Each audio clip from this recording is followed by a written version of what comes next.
Pilipinong tripulante na sakay ng inatake mga barko sa Persian Gulf ligtas ayon sa Department of Migrant Workers.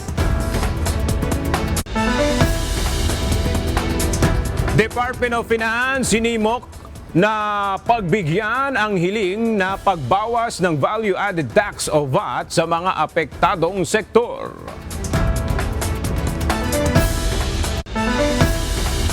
Labing-anim na ex-Marines dumating sa NBI kasama sina Attorney Levy Baligod, former Congressman Mike Defensor.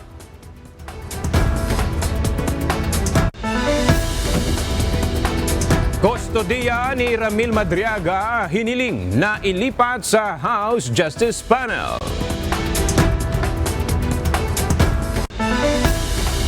At AFP at PhilHealth muling dinipensahan ang team standing sa UNTV Volleyball League Season 4.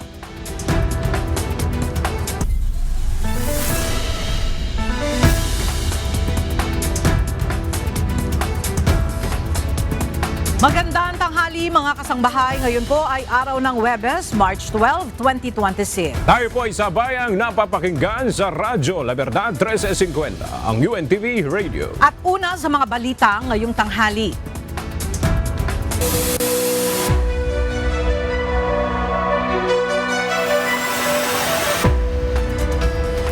Ligtas ang mga Pilipinong tripulante na sakay ng dalawang barkong inatake ng Iran sa Persian Gulf. Sinabi ito ni Department of Migrant Workers Secretary Hans Leo Kakdak sa isang panayam kaninang umaga. Ayon sa kalihim, ang isang barko ay may sakay na 21 Filipino crew habang ang isa naman ay may 17 Filipino crew. Bagaman tatlong mga barko ang inatake ng Iran, dalawa lamang sa mga ito ang may sakay na mga Pilipinong tripulante. Ayon kay Secretary Kakdak, inihahatid na sa pinakamalapit na port ang mga Pilipinong tripulante. Naghahanda na ang iba't ibang bansa sa posibleng mas malalang krisis sa enerhiya matapos magbabala ang Iran na posibleng umabot sa $200 kada bariles ang presyo ng langis. Bunsod ito ng patuloy na digmaan sa Middle East at sa banta ng Iran na harangan ang paglabas ng langis sa mahalagang ruta ng Strait of Hormuz. May balita si Joan Nano. Nagbanta ang Iran na maaaring lalo pang tumaas ang presyo ng langis habang patuloy ang pag-atake ng Estados Unidos at Israel sa kanilang bansa. Ayon kay Ebrahim Solfakari, tagapagsalita ng Iran Military Command, posibleng lumobo ang presyo ng krudo sa pandaigdigang merkado kung lalala pa ang sigalot sa rehiyon. هرچه سریعتر آمریکای جنایتکار و رژیم وحشی صهیونیستی را از چنین اقدامات بزدلانه ضد بشری برحذر دارند تا شعله‌های آتش و جنگ بیش از این گسترش نیابد. در غیر این صورت اقدامات مشابهی در منطقه صورت خواهد گرفت و اگر تحمل نفت بیش از بشکه‌ای $200 را دارید این بازی را ادامه دهید. Sa gitna ng tensyon, tatlong panibagong barko ang tinamaan ng mga hindi patukoy na projectile sa Strait of Hormuz. Kabilang sa mga nasira, ang isang Thai flag bulk vessel na tinamaan ng 2 projectile na nagdulot ng sunog sa engine room at nag-iwan ng 3 crew member na nawawala. 2 pang barko kabilang ang isang Japan flag container ship at isang Marshall Islands flag bulk carrier ang nagtamuri ng pinsala bagamat ligtas ang mga crew. Dahil sa mga pag-atake, halos napahinto na ang paglalayag ng mga oil tanker sa naturang karagatan at daan-daang mga barko ang nakaangkla habang naghihintay na humupa ang sitwasyon. Sa harap ng posibleng pagkakaputol ng supply ng langis, pinag-uusapan na ng mga bansa ang paggamit ng mga strategic oil reserve upang patatagin ang merkado. Ayon sa Germany, hiniling ng International Energy Agency o IEA sa mga miyembro nito na maglabas na malaking bahagi ng kanilang nakaimbak na langis. Ayon sa IEA, ito na ang pinakamalaking sabay-sabay na paglalabas ng reserba ng langis sa kasaysayan ng organisasyon. Sa pahayag ni IEA Executive Director Fatih Birol, sinabi nitong unprecedented ang mga hamon na kinakaharap ng global oil market sa kasalukuyan. Tinatayang may mahigit 1.2 bilyong bariles ng emergency oil stock ang mga miyembro ng IEA at may karagdagang 600 milyong bariles pa na nakaimbak sa mga industry stock na nasa ilalim ng mandato ng mga pamahalaan. Kabilang sa mga bansang naghayag na maglalabas ng reserba ang Japan, na labis na nakadepende sa langis mula sa Middle East. Ayon sa pamahalaan ng Japan, gagamitin nila ang kanilang strategic petroleum reserves upang mapatatag ang supply at presyo ng langis sa international market. Samantala, sinabi naman ng White House na matagal nang pinaghahandaan ng Estados Unidos ang posibleng pagkakaantala sa supply ng langis dahil sa gulo. As for the oil, President Trump fully expected the rogue Iranian regime to try and disrupt the global markets. That's why President Trump and his energy team have been planning for this long before the strike and have moved quickly to address these temporary disruptions. Sa kasalukuyan, nananatiling pabago-bago ang presyo ng langis sa world market habang patuloy ang labanan sa Middle East at walang senyales ng agarang pagtigil ng digmaan. Babala ng mga eksperto kung magpapatuloy ang pagharang sa Strait of Hormuz at ang mga pag-atake sa mga barkong may dalang langis, maaaring lalo pang maapektuhan ang pandaigdigang ekonomiya at ang presyo ng enerhiya sa iba't ibang bansa.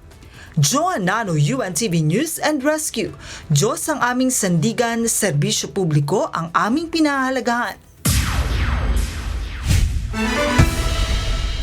Sa ikatlong araw ng pagpapatupad ng staggered basis o utay-utay na dagdag presyo sa mga produktong petrolyo, nadagdagan ng 85 centavos hanggang 1 peso and 80 centavos sa presyo ng kada litro ng gasolina, habang panibagong 2 pesos and 40 centavos hanggang 3 pesos and 80 centavos naman ang dagdag sa kada litro ng diesel. Samantala, umabot naman ng mahigit 3 piso hanggang 6 na piso at 50 sentimos ang patong sa presyo ng kerosene. Tatagal hanggang sa March 16 ang implementasyon ng staggered oil price hike bago i-anunsyo ang panibagong oil price adjustment sa susunod na Martes, March 17. Muling nilinaw ng Department of Energy o DOE na pinahihintulutan pa rin ang pagbebenta ng mga produktong petrolyo sa mga fuel grade na drum at container. Gayunman, dapat ay para lamang ito sa mga lehitimong paggamit at nakasusunod sa safety standards ng fuel dispensing.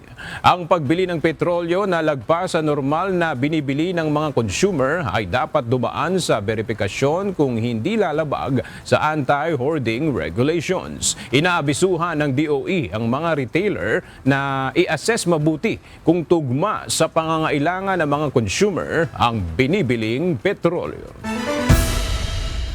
Tinitingnan ng Department of Agriculture ang posibleng paggamit ng presidential assistance na kukunin sa Calamity Fund bilang karagdagan tulong sa mga magsasaka at mangingisda sakaling humaba pa ang krisis sa gitnang silangan. Samantala, iniulat din ng ahensya na sa mga susunod na linggo ay sisimula na ang pamamahagi ng fuel subsidy para sa mga mangingisda at magsasaka. Ang detalye mula sa ulat ni Mia Alonzo. Handa nang ipamahagi ng Department of Agriculture ang tig 3,000 pesos para sa 15,800 na mga mangingisda at 5,000 pesos naman para sa 9,700 na fuel subsidy sa magsasaka. Ayon kay Agriculture Assistant Secretary Arnel de Mesa, may nakalaang halagang umaabot sa 50 milyong piso para sa mga mangingisda na ipamamahagi sa pamamagitan ng fuel subsidy card. Samantala, voucher system naman ang gagamitin para sa mga mangingisda na nasa malalayong lugar na hindi makaka-access sa nasabing card. Yung voucher, pero kukunti lang yan, about 5%. Anytime pwedeng ma-release yun. So, ang advice ng BIFAR, next week they can already start yung release nung sa voucher. And then yung remainder na 95% do sa card, in the next 2 weeks, ma-release nila yung on the side naman ng BAFE, who will be releasing yung fuel subsidy for the farmers. Again, 50 million na yung available. At when I talked to Director Christy Pulido, they're already talking with DBP. Again, in the next 2 weeks, mag-start na rin sila ng release noong 5,000 sa mga farmers na registered sa RSBSA at nagmamay-ari o nagrerenta ng mga makinarya na gagamitin. Bukod dito, ayon pa kay Asek de Mesa, hihilingin na rin ng ahensya sa Department of Budget and Management o DBM ang karagdagang 25 million pesos kahit hindi pa nauubos ang kasalukuyang budget. Hindi na hintay maubos yung 50 kasi nagutos na yung ating Pangulo na talagang ipamahagi na agad yung mga assistance sa ating mga magsasaka at mangingisda. At nung nagsa-search nga kami, meron pa kaming nakita ng mga additional na pondo. Samantala, sakali nilang magtagal pa ang problema sa langis bunsod ng digmaan sa Middle East, tinitignan ng Department of Agriculture ang posibleng paggamit ng presidential assistance na mula sa Calamity Fund bilang karagdagang tulong sa mga magsasaka at mangingisda. Nagkakahalaga ito ng 10 billion pesos at planong gawing financial assistance. But since pwede naman ito na i-consider, naka-schedule kasi yun second or third quarter pa of this year na maproseso, but we are already coordinating with the operations group and how this can be tapped kung talagang mapoprolong itong problema sa gitna sila. Bukod dito, tinitignan rin ng ahensya na ihingi ng permiso sa DBM ang mga pondo na natitira pa bilang karagdagang tulong at assistance para sa mangingisda at magsasaka.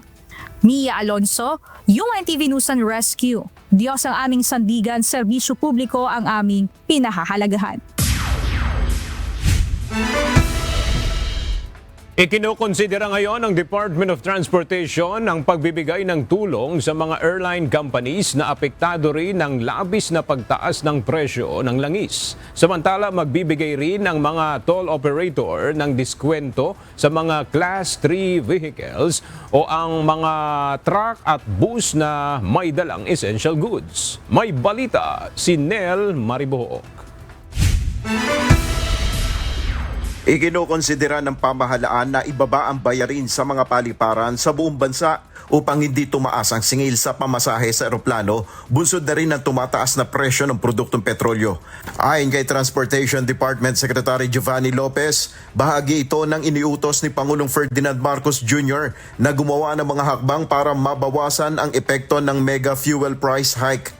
Una, may mga pagpupulong kami with the airlines natin. Alam din po namin na talaga maapektuhan sila dito, and we're thankful that they're still holding on. Ganun pa man sa mga ibang, we have to do some mitigating measures also. Not for the airlines necessarily, but more so dun sa epekto sa mga pamasahe sa airfare na mga gustong bumiyahe. Sa ngayon, hindi pa masabi ng kalihim kung magkano ang maaaring ibaba sa mga bayarin sa mga airport, pero ito anyay pinag-aaralan ng mabuti ng ahensya. So isa sa mga tinitignan namin sa CAAP, yung ating Aviation Authority, kung pwede ba naming ibaba yung mga ibang fees, landing fees, take-off fees, yung mga sa tingin namin na kaya naman naming i-adjust. And I think that will ripple down dun naman sa airfare. At least may stabilize namin kahit papaano.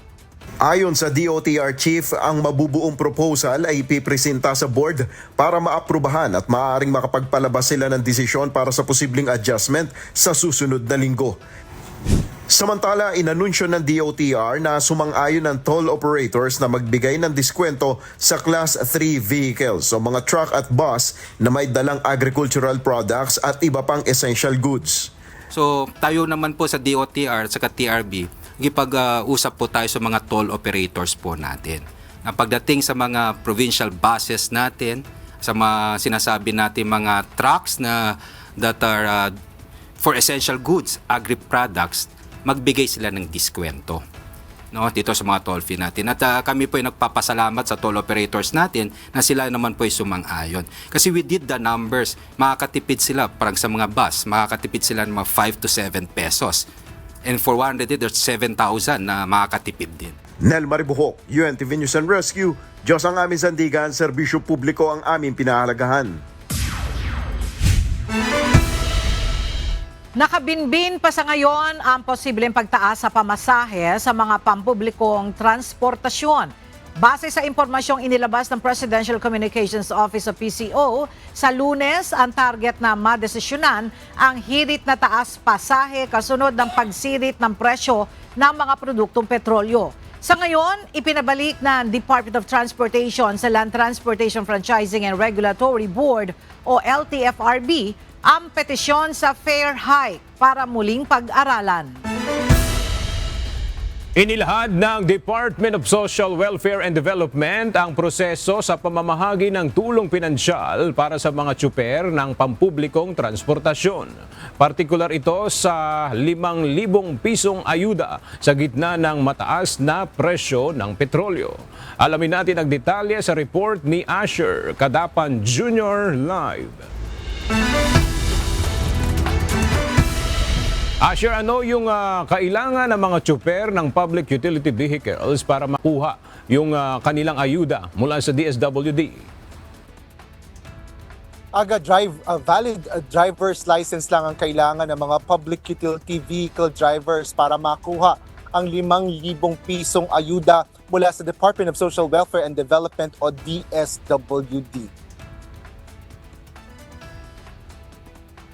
Mag-uumpisa ang pamamahagi ng financial assistance ng DSWD para sa mga tsuper ng PUV sa Martes, March 17, mula pa lang alas 6 ng umaga. Paliwanag ni DSWD Assistant Secretary Irene Dumlao, uunahing bigyan ng ayuda ang mga tricycle drivers dito sa National Capital Region. Nakipagpulong na rin anya sila sa mga local social welfare development officers sa mga local government unit sa Kalakhang, Maynila upang maisaayos ang proseso. Aatasan ng DSWD ang ilan nilang tauhan na pumunta sa mga distrito ng bawat LGU sa Metro Manila para mag-set up ng mga kaukulang payout desk. Tutukuyin ng mga City Social Welfare Development Officers kung saan pupwesto ang mga payout venues at ang magbibigay ng mga impormasyon sa mga tsuper. Partikular na dito ang schedule at lugar ng payout ng bawat grupo ng mga PUV driver sa kanilang mga lugar. So yung mga tsuper, magdadala lamang po ng kanilang valid driver's license at ipapakita sa aming pong mga staff and then i-release na po yung pong kanilang financial assistance. Nagawa natin ito na mas mabilis sapagkat sabi nga natin we've streamlined the requirements, likewise yung proseso nang sa gayon hindi rin po maantala yung pagbabiyahe naman o paghahanap buhay ng ating pong mga tsuper. Ayon pa kay Asek Dumlao, bukod sa mga apektadong PUV driver dito sa Metro Manila, ay target din nilang mabigyan ng ayuda ang mga nasa probinsya. Unahin lang natin dito sa Kamaynilaan. Sabi ko nga, next week, no, starting Tuesday, we'll start with the tricycle drivers and then susunod na rin po kasi yung mga ibang drivers like yung mga taxi drivers, jeepney drivers, PNDS drivers. So sunod-sunod na po yan. But while we're doing the payout activities dito sa Kamaynilaan, umpisa na rin po no, yung pagpaplano para naman sa ibang lugar dito sa ating bansa. Because again, we start with the NCR but we plan naman to implement this nationwide. Nagpaabot naman ng pasasalamat ng ilang tricycle driver sa Quezon City na mga benepisyaryong unang makatatanggap ng naturang ayuda. Masaya kami. Malaking tulong sa aming mga toda, tricycle. Dahil sa matatanggap namin kung mayroon na. Bulugi talaga, sir. Kasi yung taas ng gasolina, halos hindi talaga yung pamasahe ba, hindi pumapantay doon. Una, pasalamat kami sa gobyerno kasi kahit paano may pantawid kami, di ba? Kasi sa taas ng mga ano ngayon, petroleum, di ba? Hirap eh. Ela, ayon sa DSWD, sa kasalukuyan ay ito munang 5,000 pisong ayuda para sa mga PUV drivers ang kanilang ipamamahagi sa ilalim yan ng Assistance to Individuals in Crisis Situations o AICS na programa ng ahensya. Ngunit binabantayan nila ang sitwasyon kung kinakailangan pa ng mga kairagdagang tulong sa hinaharap. Para naman sa iba pang mga sektor ay mayroon naman anilang iba pang mga programa ang mga kaukulang ahensya ng pamahalaan bilang bahagi ng whole of government approach na pagtugon ng pamahalaan sa kasalukuyang epekto ng tensyon ng gitnang silangan. Yan ang latest. Balik sa iyo, Ella. Maraming salamat, Asher Kadapan Jr. Sentro ng talakayan sa Senado kahapon ang panukalang pagtatapyas ng buwis sa mga produktong petrolyo. Tinalakay sa naturang pagdinig ang magiging epekto nito hindi lamang sa ekonomiya ng bansa kundi maging sa araw-araw na buhay ng bawat Pilipino. May ulat si Jed Neresina. Nanawagan sa Senado ang transport group na Piston na huwag lang ang excise tax sa produktong petrolyo ang bawasan, kundi tuluyan na ring alisin ang value-added tax o VAT. Ayon kay Modi Floranda, presidente ng grupo, ang pinagsamang excise tax at VAT ay nagdaragdag ng kabuuang 15 pesos kada litro sa diesel na binabayaran ng mga tsuper at operator. Dahil dito kung ang isang driver ay kumukonsumo ng 30 litro sa isang araw na pamamasada, umaabot sa halos 450 hanggang 500 pesos ang nawawala sa kanilang kikitain sana dahil sa buwis pa lamang. Ang isang malaking pabigat sa amin ay hindi lamang yung usapin po ng excise tax. Dahil alam naman po natin na sa bawat litro ay mayroong 6 pesos per liter. Yung nasa ilalim po ng excise tax sa ngayon ay sa ilalim po ng VAT almost 9 pesos per liter. Yung nakapatong. Kaya pag tingnan po natin, yung dalawang buwis ng sa usapin ng oil ay halos 15 pesos per liter po yung nakapatong. Kaya po ang sa amin, ang position po namin ay hindi lang dapat excise tax yung tanggalin at dapat tanggalin din po yung VAT dahil ito yung nagkukos ng pahirap hindi lamang sa anin na sektor ng transportasyon at kundi sa ating mga mamamayan. Dahil sa patuloy na pagsirit ng presyo ng langis, bunsod ng krisis sa Middle East, bumagsak na sa below minimum wage ang kinikita ng mga jeepney driver sa kabila ng 12 hanggang 18 oras na pagbiyahe. Ayon sa Piston, mas mataas pa ang kinikita ng mga tricycle driver dahil mas maliit ang konsumo nila sa langis at mas mataas ang sigil sa pamasahe kumpara sa mga jeep. Ngayon, ang presyo ng diesel, kano na ba? Sa ngayon po, naglalaro na ng 70 plus. 77 ang huling tingin ko. So magkano ang take-home pay sa 77? Sa ngayon po ay naglalaro na siya ng 300 to 400 pesos sa loob po ng 12 to 18 hours na pamamasada po ng mga jeepney driver. 300 to 400 pesos. So ako, ang minimum wage po ay 695 sa Metro Manila. Below minimum wage na ang driver. Malayo po yung agwat. Malayo. Opo. Alam niyo ho kung magkano pag tricycle driver? Ang tricycle driver po ay nagkukonsume sila ng halos 6 liters per day. Nakapagtikom po sila ng 500 to 600 pesos. Sa ngayon. So mas mataas pa ang kita ng tricycle? Mas mataas po kasi mas mataas po yung kanilang pamasahe sa mga traditional jeepney. Kumpara sa traditional? Opo, kasi sa tricycle po, ang pinaka-minimum po nila 20 pesos yung passenger. O kaya mas mataas yung kanilang income.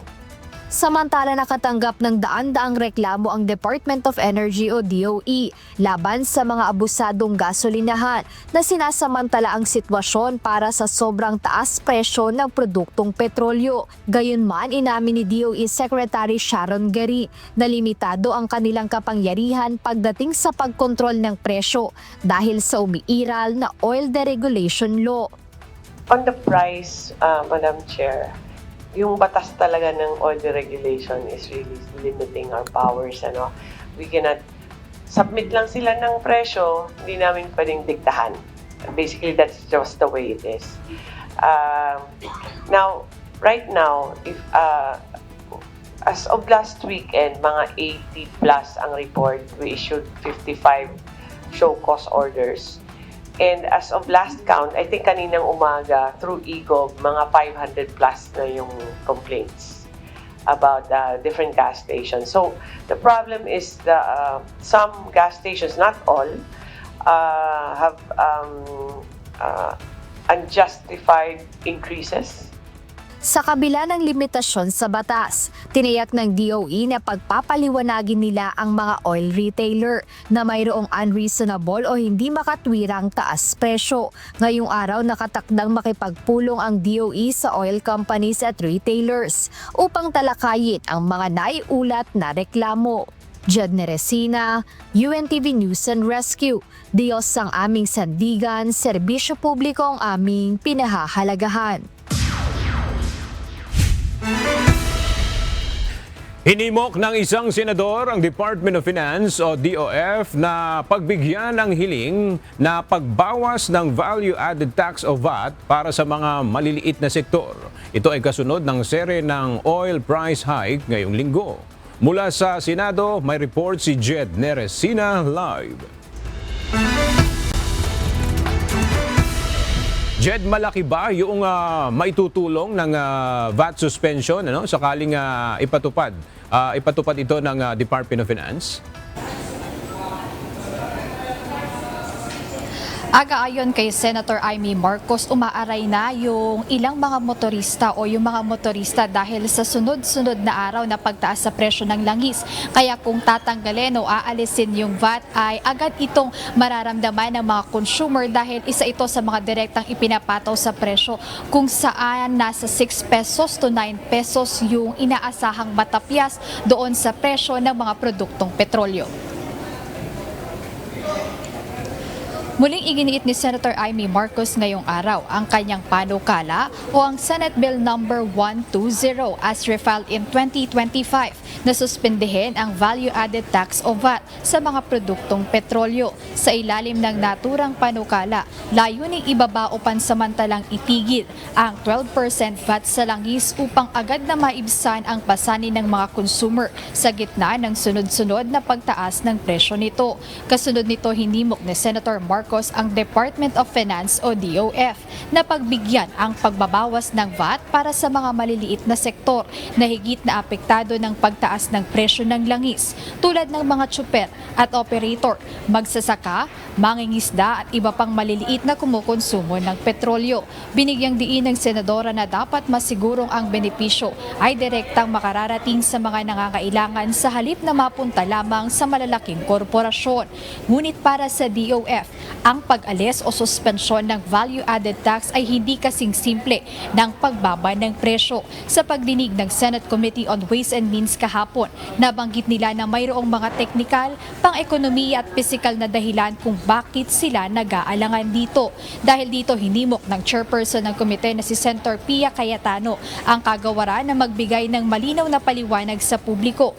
Aniya bagaman bukas ang pamahalaan sa mga ganitong hakbang, hindi ito dapat ipatupad ng madalian nang hindi sinusuri ang mga posibleng negatibong epekto nito sa ekonomiya. So, complicated yung VAT. In fact, nag-request ako sa DOF na maglabas sila ng YouTube or ng TikTok version because the effect of VAT, if you will remember, if you will visualize, is very different from excise tax. Excise tax, tanggalin mo, baba presyo. Ang VAT, tandaan nyo, may input and may output. So, kahit tanggalin mo yung VAT, ang isang manufacturer, wala na siyang kabangga sa input and output tax. So, when that situation arises, tataas din yung presyo. So, walang VAT muna to. Aga kahapon nga, natapos na dito sa Senado o natapos na ng Senate Committee on Ways and Means yung pagtalakay doon sa hiling na kapangyarihan para kay Pangulo Ferdinand Marcos Jr. na pansamantalang suspendehin o ibaba yung excise tax sa presyo ng langis. At ayon kay Senator Cayetano na inaantay na lamang nila yung version sa House kaugnay rito at bago iakyat nga o matalakay sa plenaryo ng Senado. Umaasa naman siya o kumpiyansa ang senadora na agad nila itong matatapos bago yung adjournment o yung session break sa susunod na linggo, lalo na't ito yung isa sa pangunahin o isa sa emergency measure. And muna update, balik sa'yo Aga. Maraming salamat, Jed Neresina.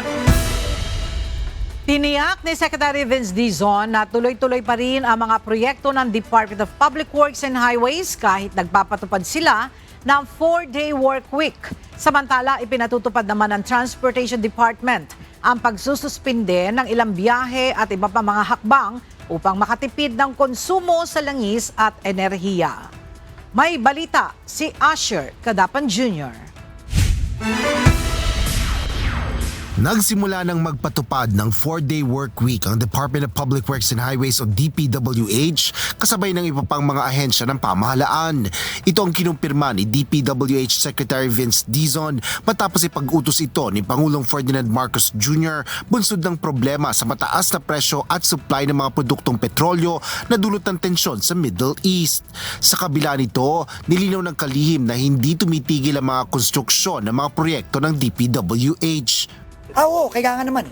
Order ng Pangulo yan. Lahat kami mag-implement. Pero sa project, yung dito, hindi may, sa opisina lang yun. Sa mga project, hindi walang ganon. Tuloy-tuloy lang tayo sa mga proyekto natin. In fact, pinipilit nga namin ni Sec Bano, 24/7 na tayo. Samantala, nag-issue na rin ng memorandum ang Department of Transportation o DOTR sa mga kawani nito kaugnay ng 4-day work week setup. Ngunit ayon kay DOTR Secretary Giovanni Lopez, kailangan ay may hybrid solution dito. Habang may ibang attached agencies din ang kagawaran na hindi pwedeng mag-operate ang lahat ng tauhan sa ilalim ng 4-day work week schedule. Pangunahin na dito ang mga frontline agencies gaya ng Land Transportation Office o LTO at Land Transportation Franchising and Regulatory Board o LTFRB. Naka-work from home naman ang iba pang mga non-essential workers at nagpapatupad na rin ang ahensya ng carpooling at pagbabawas ng fleet o mga ginagamit na sasakyan. Pinatupad na rin natin ang ating carpooling, fleeting, no? Kailangan bawasan. We suspended travels. Utos din niya ng Pangulo, yung mga pupunta sa ibang bansa, ibang lugar, para lang sa mga ganitong seminar. If we find it not necessary, we suspended it. Kinansela rin namin. Dagdag pa ng kalihim, hinihikayat nila ang mga senior official at iba pang empleyado ng DOTR na gumamit ng mga pampublikong transportasyon. Kakibat nito ay tiniyak rin ng opisyal ang patuloy na pagsasaayos ng serbisyo ng mga tren na inaasahang mas magagamit ngayon ng mga commuter. Asher Cadapan Jr., UNTV News and Rescue. Diyos ang aming sandigan, serbisyo publiko ang aming pinahahalagahan. Patuloy ang pagsasaayos ng Department of Public Works and Highways o DPWH ng mga pasilidad na higit na mapakikinabangan ng publiko at bahagi ng EDSA rehabilitation na magkaroon ng ligtas na malalakaran ang pedestrians. Kanina, isa sa mga proyekto ng DPWH ang kanilang ininspeksyon. May report si Dante Amento live. Dante, ano at saan itong proyekto na ito? Magandang tanghali Agan. Nagkaroon nga ng on-site inspection kanina si Department of Public Works and Highways o DPWH Secretary Vince Dizon. Kasama niya yung mga opisyal ng DPWH dito sa National Capital Region sa isang ginagawang EDSA sidewalk. Sa ilalim mismo yan aga ng Estrella Overpass sa Makati. At itong sidewalk na ito ay hindi lamang para doon sa ating mga kababayan ng mga pedestrian o yung mga tumatawid o mga commuter, kundi kasama na po dyan yung mga siklista na bumabaybay ng EDSA.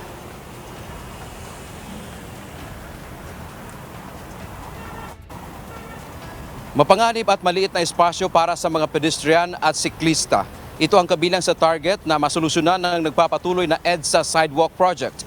Ininspeksyon kanina ng Department of Public Works and Highways o DPWH ang proyekto na pinasimulan sa ilalim ng Estrella Overpass sa Makati. Ayon kay DPWH Secretary Vince Dizon, ang Phase 1 ng proyekto ay hanggang Rojas Boulevard.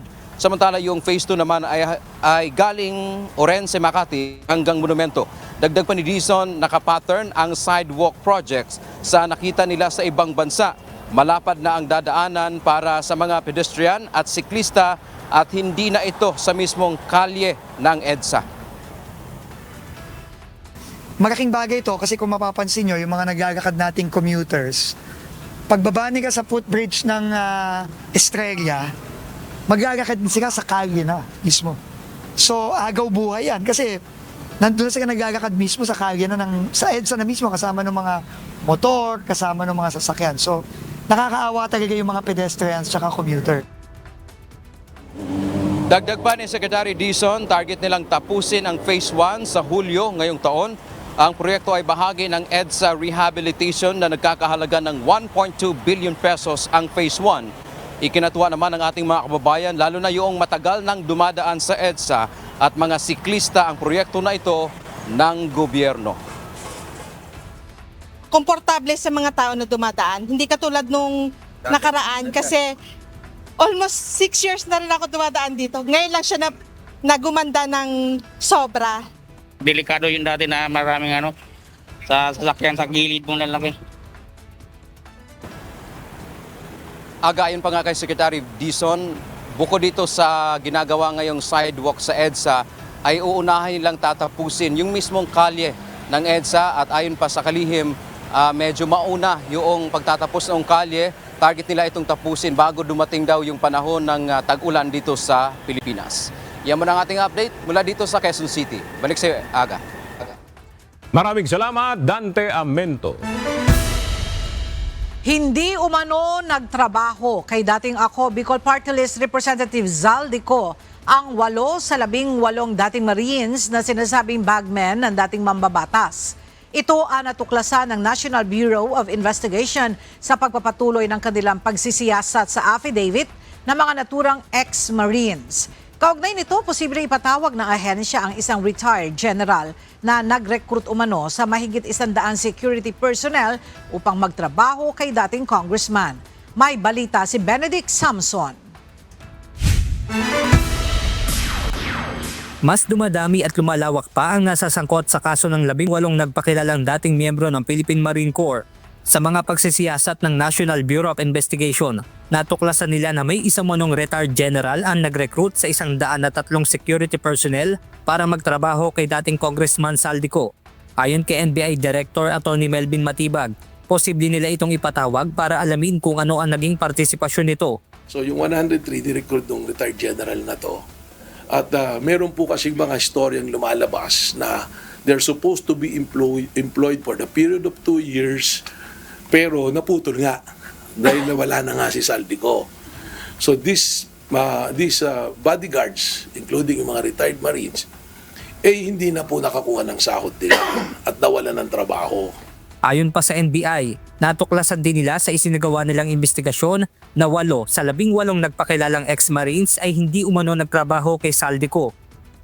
Ayon kay Director Matibag, base ito sa nakuha nilang impormasyon sa isa nilang ipinasabina na voluntaryong humarap sa NBI noong Biyernes. Yung 8 po, identify na namin kung sino talaga yung kanilang pinagdilingkuran na driver at bodyguard. So there are already inconsistencies po. Sana umattend po sila. Yung tanong nyo ilan. Hindi-expect po namin na umattend sila. Kasi initiate po namin sila ng subpoena under the deputization of the Office of the Ombudsman. And the Office of the Ombudsman has the contempt power. Sa kasalukuyan, 2 na mula sa higit 20 individual na ipinasabpina ng NBI ang humarap sa kanilang tanggapan. Kabilang narito si Atty. Charlie Pascual, ang abogado na nagnotaryo ng joint affidavit ng 18 ex-Marines. Panawagan naman ng NBI na humarap sa kanilang patawag ngayong araw ang mga dating sundalo, si Atty. Levy Baligod at dating kongresista na si Mike Defensor. Samantala, sinuri na rin ng NBI ang lag ng air taxi kung saan umano nakasama ng isang ex-Marine si Zaldico para magatid umano ng maletang may lamang pera kay Pangulong Ferdinand Marcos Jr. sa Ilocos Norte. Ngunit lumabas sa investigasyon na wala umanong record ng flight na magkasama ang dating sundalo at si Zaldico sa naturang air taxi. From 2023 to 2025, walang sa flight logs, walang record na si Zaldico at si Sergeant Tube nagkasama sa isang flight na inarkila na ang eroplano ng air taxi. So very clear yon, malinaw na wala. Benedict Samson, UNTV News and Rescue. Diyos ang aming sandigan, serbisyo publiko ang aming pinahahalagahan. Dumating ngayong umaga sa tanggapan ng National Bureau of Investigation ang 16 mula sa 18 ex-Marines kasama ang legal counsel nila na si Atty. Levy Baligod. Nasa tanggapan na rin ng NBI ang mag-asawang Mike at Julie Defensor na ipinatawag din ng NBI. Mula sa Pasay City, ang detalye ihahatid ni Benedict Samson live. Benedict, nakapagpaliwanag na ba sila kaugnay sa sinasabing pagdi-deliver nila umano ng kickbacks sa ilang personalidad? Magandang tanghali, Aga. Hanggang sa mga oras na ito ay nasa loob pa ng tanggapan ng National Bureau of Investigation Special Action Unit. Ito nga ang kanilang mga ipinatawag na personalidad. Baga alas 10 ng umaga kanina nang dumating sa National Bureau of Investigation sina Attorney Levy Baligod kasama ang 16 mula sa 18 ex-Marine. Ayon kay Attorney Baligod, walaan nila silang mahihita sa pag-akusa sa isang individual lalo na at nasa mataas itong posisyon sa pamahalaan. Kung kaya't mahirap ang lagay ngayon ng mga dating sundalo. Kasunod nito ay hindi naman magkasabay na dumating sa NBI sina dating kongresista na si Mike Defensor at asawa nito na si Julie Defensor. Kasama ni Julie Defensor ang kanyang anak na babae bilang legal counsel, habang si Attorney Ferdinand Topacio naman ang legal counsel ng dating kongresista. Dumating ang mga nasabing individual matapos ipatawag ng NBI dahil sa kaso ng ginawang paglalantad ng 18 ex-Marine. Iginit naman ni Mike Defensor na tutulong siya sa lahat ng paraan sa 18 ex-Marines. Aga, ayon nga kay Mike Defensor ay kaya wala yung dalawa mula dito sa 18 ex-Marines ay dahil may inasikaso muna ito sa kanilang mga pamilya. At yan muna ang ating update mula dito sa Pasay City. Balik sa inyo dyan, Aga. Maraming salamat, Benedict Samson. Hiniling ng isa sa House leaders na mailipat sa House Justice Committee ang kustodiya ni Ramil Madriaga. Si Madriaga ay itinuturing na mahalagang witness sa reklamong impeachment laban kay Vice President Sara Duterte. Ang detalye ng ulat ihahatid ni Rosalie Coz live. Rosalie, bakit may kahilingan na ilipat ang kustodiya ni Ramil Madriaga sa House Justice Committee? Aga itinuturing na material witness o isang testigong may mahalaga at direktang impormasyon si Ramil Madriaga, kasalukuyang isang detainee ng Bureau of Jail Management and Penology, ayon kay House Assistant Minority Leader at Akbayan Party List Representative Shell Jokno. Kalakip sa dalawang reklamong impeachment laban kay Vice President Sara Duterte, sa Kamara ang affidavit ni Madriaga. Nakasaad sa affidavit na dati umanong aide si Madriaga ng Vice Presidente na nag-utos umano sa kanyang maghatid ng malalaking halaga ng salapi sa mga partikular na individual. Sa sulat ni Congressman Jokno para kay House Justice Committee Chairperson at Batangas 2nd District Representative Jervy Luistro, umaapela itong ilipat ang kustodiya ni Madriaga sa House panel. Ito ay upang matiyak ang kaligtasan at availability nito na tumestigo sa isasagawang pagdinig ng House Justice Committee.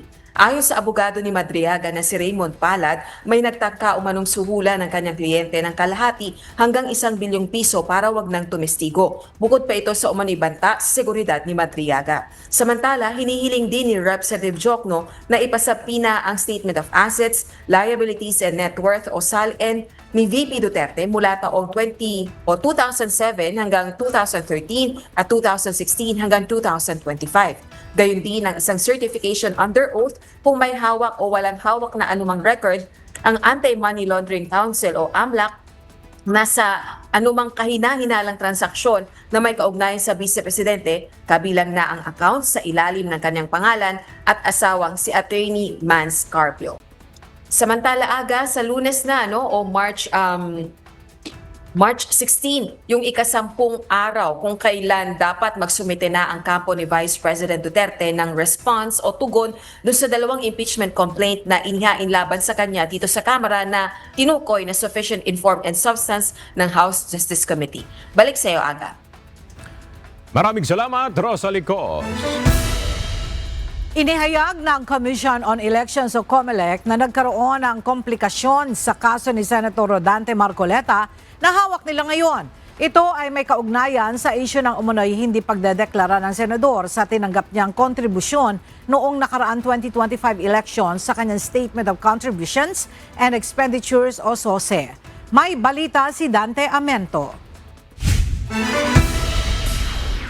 Natapos na ang sariling fact-finding investigation ng Commission on Elections o COMELEC sa issue ng pag-amin ni Senator Rodante Marcoleta na tumanggap siya ng donasyon noong 2025 elections na hindi niya idineklara sa kanyang Statement of Contributions and Expenditures o SOSE. Ayon kay COMELEC Chairman George Erwin Garcia, ilalabas na sana nila ang rekomendasyon ng kanilang Political Finance and Affairs Department o PFAD na nag-imbestiga sa posibleng pananagutan ni Marcoleta. Pero kamakailan niya ay may nirefer sa kanilang kaparehong reklamo ang Office of the Ombudsman at kasama rin sa kinukwestiyon ay ang Statement of Assets, Liabilities and Net Worth o SALE ng Senador. Ito ngayon ay nasa kanilang Law Department. Yung po bang findings ng Political Finance and Affairs Department ay makaka-impluensya sa magiging disposisyon ng Law Department. In the same manner, yung bang magiging disposisyon ng Law Department ay dapat maging basihan ng Political and Finance Department. Paliwanag ni Chairman Garcia, nagkaroon ng komplikasyon sapagkat kailangan nilang pag-aralan muli kung ano ang epekto ng reklamo galing sa Ombudsman sa resulta ng bukod na investigasyon ng kanilang PFAD. Kaya naman, pinag-aaralan pa nila kung ano ang susunod na hakbang hinggil dito. May nag-file po kasi pala doon sa Office of the Ombudsman patungkol sa SOSE at saka doon sa SALN. Pag SALN, wala akong jurisdiction si COMELEC. Pag SOSE, may jurisdiction po si COMELEC. At ito... Sa ilalim ng batas, dapat ideklara ang lahat ng tinanggap na donasyon sa SOSE. Pero ang paliwanag naman anya ng mambabatas ay natanggap niya ang halaga noong hindi pa siya kandidato. Sa ngayon ay naantabayanan pa ang ilalabas na reaksyon ng kampo ni Senator Marcoleta hinggil sa usapin. Dante Amento, UNTV, News and Rescue. Diyos ang aming sandigan, serbisyo publiko ang aming pinahahalagahan. Nais ipa-disbar o matanggalan ng lisensya bilang abogado ng Gabriela Women's Party List si Attorney Ferdinand Topacio. Kaugnay ito ng kontrobersyal na pahayag ng abogado kamakailan tungkol sa isang mambabatas. Ang detalye sa report ni Evan Alvarez Live. Evan, ano yung detalye ng disbarment complaint laban kay Attorney Topacio? Misogynistic, sexist at offensive. Yan ang ilan sa mga idinadahilan ng Gabriela Women's Party List kung bakit sinasampahan ngayon ni Congressman Sara Ilago ng disbarment complaint si Attorney Ferdinand Topacio.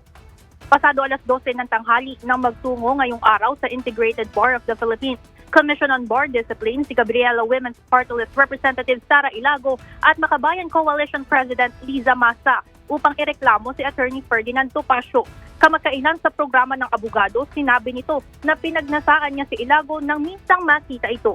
Ayon sa Gabriela, nilalabag ng mga pahayag ang 2023 Code of Professional Responsibility and Accountability at maaaring maituring na gender-based harassment at pag-uugaling hindi naaayon sa isang miyembro ng Philippine Bar. Panawagan ng grupo na tanggalan ng lisensya bilang abogado si Topacio at panagutin ng mga abogadong gumagamit ng mga public platform upang insultuhin ang mga kababaihan. Samantala, bago pa maihain ang reklamo, may komento na agad si Attorney Topacio patungkol dito.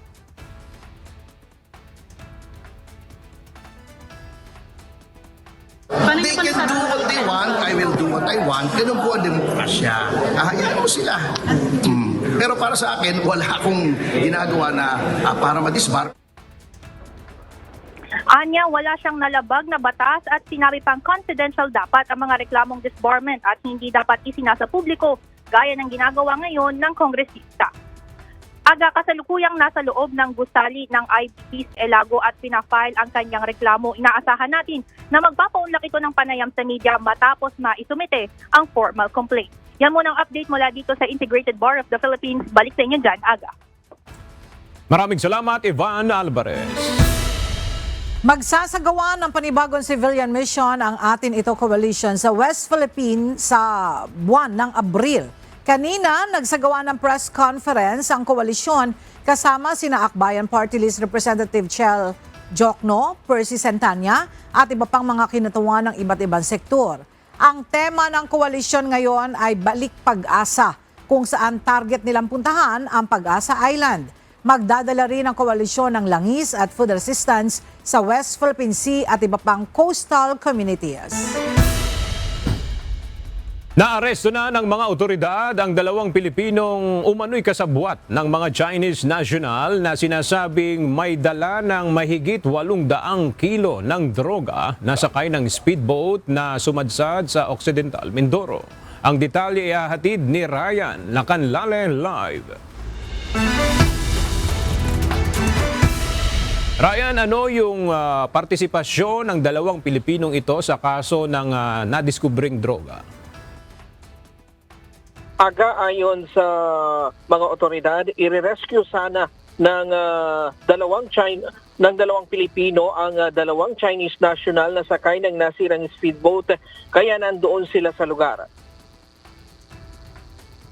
Isang panibagong speedboat ang namonitor ng mga otoridad na dumating sa lugar na nagsasagawa ng surveillance kung saan nakahimpil ang nasirang speedboat na may lulang sako-sakong droga.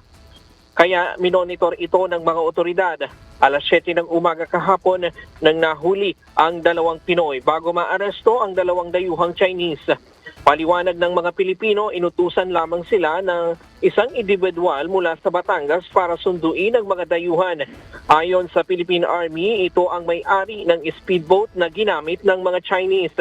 Bukod sa 860 kilos ng pinaghihinalaang shabu na unang nakita sa speedboat na tinatayang nagkakahalaga ng 5.8 billion pesos, may bukod pang 30 pakete ng shabu na nadiskubre malapit sa lugar ng speedboat. Bawat pakete ay tinatayang tumitimbang ng 1 kilo. Patuloy pang nagsasagawa ng investigasyon ng mga otoridad sa posibleng mga kasabwat pa na sa tangkang pag-smuggle ng illegal na droga. Diyan muna ang latest mula dito sa Quezon City. Balik sa iyo, Aga. Maraming salamat, Ryan Lacanlale.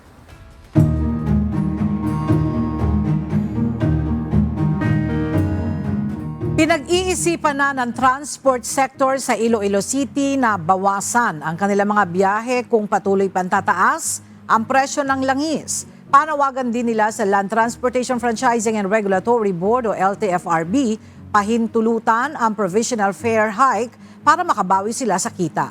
Ang detalye sa report ni Lane Moreno live. Lane, kung sakaling matuloy ang bawas ng pasada nila, anong mga ruta sa Iloilo ang apektado? Lahat ng ruta sa Iloilo City ang maapektuhan kapag pagpapatuloy ng transport sector dito sa lungsod ang kanilang plano na magbawas sa pagbiyahe ng kanilang mga units. Kabilang na dyan itong Iloilo City to Villa to Arevalo, CPU to Iloilo City. Pinag-aaralan na ng Western Visayas Transport Cooperative ang posibleng pagbabawas sa kanilang mga unit na namamasada dahil sa patuloy na pagtaas ng presyo ng langis. Ganon din ang hindi paggamit ng air conditioning unit sa mga modern jeepney na pumapasada sa lungsod. Ayon kay WVTC President Raymond Parcon, sa ngayon pa lang ay malaki na ang bawas sa kita ng mga operators, drivers at konduktor. Kung dati 2,500 pesos ang budget ng mga jeep sa pamamasada buong araw, ngayon umaabot na daw ito sa mahigit 3,000 pesos. Kaya halos 500 pesos kada araw na lang ang naiuwi ng mga tsuper. Kung magtutuloy-tuloy ito, mapipilitan sila na magbawas ng 30 hanggang 50% sa dinedeploy nilang mga units.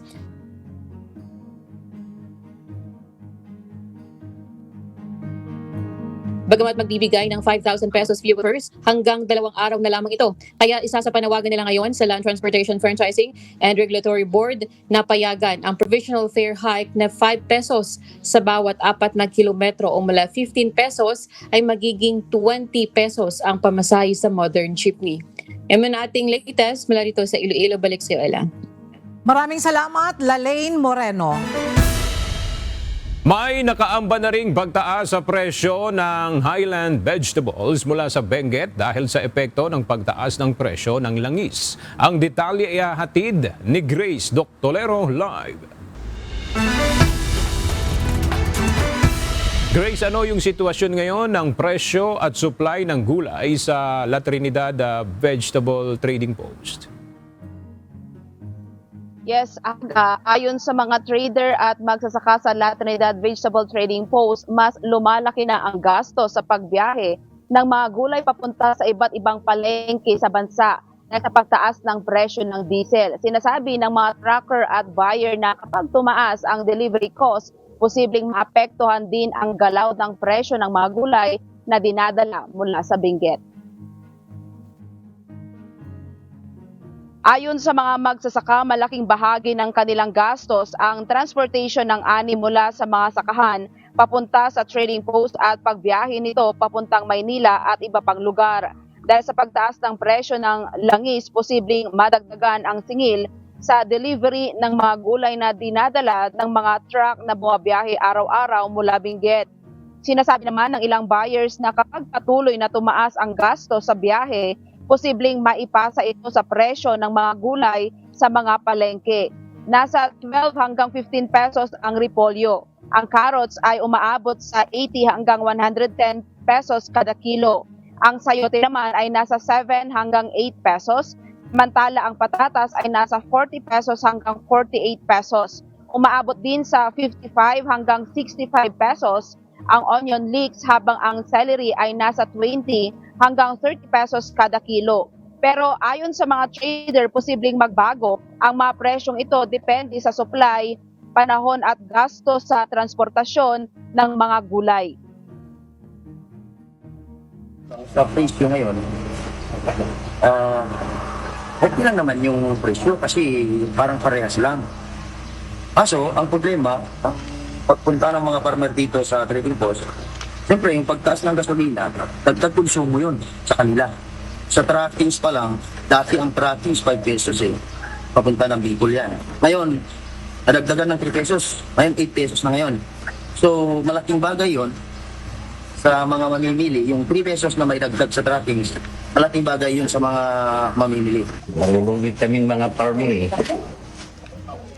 kasi tumaas yung crudo, lalo yung trans namin.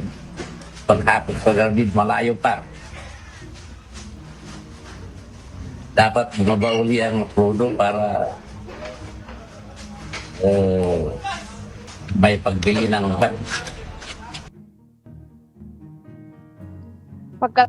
Kapag mas mataas ang gasto sa pagbiyahe ng mga truck na naghahatid ng produkto, posibleng maapektuhan ang galaw ng presyo ng mga highland vegetables sa mga palengke sa iba't ibang bahagi ng bansa. Samantala, patuloy naman na minomonitor ng mga farmers at traders sa Benguet ang galaw ng presyo ng langis dahil direkta nitong naapektuhan ang produksyon at paghahatid ng highland vegetables. Yan muna ang balita mula dito sa Baguio City. Balik sa iyo, Aga. Maraming salamat, Grace Doctolero.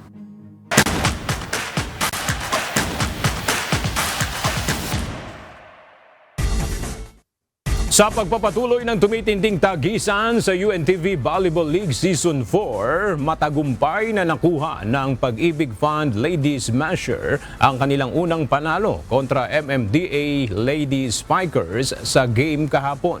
Samantala, naging matatag naman ang depensa ng PhilHealth Health Insurers at AFP Lady Gunner at naging matibay ang kupunan sa team standing. Ang detalye sa balita ni Mia Alonzo.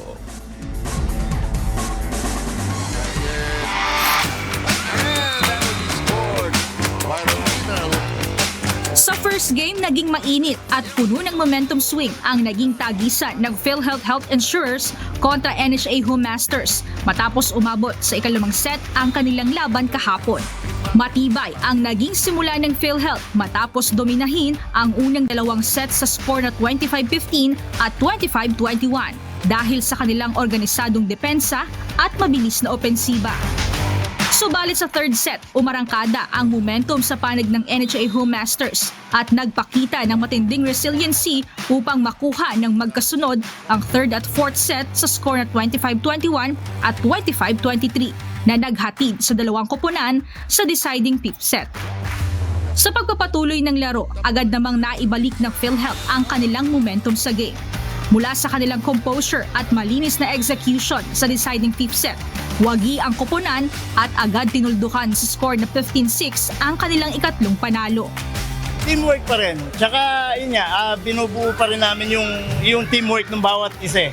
Kasi from different region, yun ang isa sa una kong binubuo sa kanila para magkaroon ng chemistry ang ang buong team. Idinanghal namang best player of the game si Rochelle Rica dahil sa kanyang 18 attacks. Sa second game naman, naging mahigpit at dikit ang laban sa naging tagisan ng AFP Lady Gunner kontra DFA Emissaries. Agad na naipakita ng AFP ang kanilang malakas na opensiba at dinumina ang DFA sa unang set sa score na 25-19. Hindi naman nagpahuli ang DFA Emissaries at mas naging agresibo ang kanilang service at attacks at nasungkit ang second set sa score na 25-22. Bagamat naging dikit ang laban at ang paghabol ng Emissaries sa kanilang momentum, naging mas maingat at matatag naman ang execution ng Lady Gunner at muling naipanalo ang set 3 at 4 sa parehong score na 25-20 at muling nadepensahan ang kanilang standing sa ikalawang pagkakataon. Kinilala naman bilang best player of the game si Arian Pacardo mula sa kanyang 8 attacks at 3 service aces. So, tinagalan namin yung sa training namin, nagkaroon kami ng sistema na kailangan bumensa, bumlock, at higit sa kailangan na may pasa rin talaga para makatake pa na maayos. Samantala, hataw naman agad sa first set ng third game ang Pag-ibig Fund Lady Smashers at agad na dinumina ang MMDA Lady Spikers. Sa unang set, naging mabilis ang takbo ng laro at agad na naipakita ng Pag-ibig Fund ang kanilang matibay na depensa at opensiba sa net. Sa second at third set, bagamat sinubukan ng MMDA na humabol sa laban, hindi na binitawan ng Pag-ibig Fund ang kanilang momentum sa volleyball court. Agad na tinapos ng kupunan ang laro sa 3-0 sweep win sa score na 25-8, 25-13 at 25-22 at matagumpay na naiuwi ang kanilang unang panalo ngayong Season 4. Ginawaran naman bilang best player of the game si Jasmine Dairo mula sa kanyang 7 attacks. Hopefully po, magtuloy-tuloy na po yung momentum namin. Ngayon po, nag-adjust po kami kasi nawala po si Dayan, yung setter po namin. But happy naman kami kasi may nag-step up naman po sa pwesto niya. Bagamat nakaranas ng 3 sunod-sunod na pagkatalo ang Pag-ibig Fund Lady Smashers at mas naapektuhan pa ang team dahil sa pagkawala noon pang last game ni Diana Meseda bilang setter ng team, naging daan naman ito upang mas pag-ibayuhin pa ng kupunan ang kanilang execution at diskarte sa volleyball court. Kaya naman patuloy na abangan ang diskarte ng depensa at opensiba ng mga kupunan sa pagpapatuloy ng labanan sa UVL Season 4. Abangan sa March 15 ang muling pagsabak ng bawat ahensya ng pamahalaan sa tagisan ng galing sa volleyball. Sa unang match, magtatagpo ang DENR Lawin Spikers kontra Comlex Suffragettes sa ganap na 12:00 ng tanghali. Susundan nito ng paghaharap ng PhilHealth Health Insurers at PNP Lady Patrollers ng 2:00 ng hapon. At pagsapit ng 4:00 ng hapon, magtatapat naman sa game ang BFP Lady Firefighters at NHA Home Masters. Tutukan ang paghaharap ng mga kupunan sa nag-iisang liga ng public servants. Abangan ang exciting volleyball action via live streaming sa Facebook at YouTube channel ng UNTV Sports. Mia Alonso, UNTV News and Rescue. Diyos ang aming sandigan, serbisyo publiko ang aming pinahahalagahan.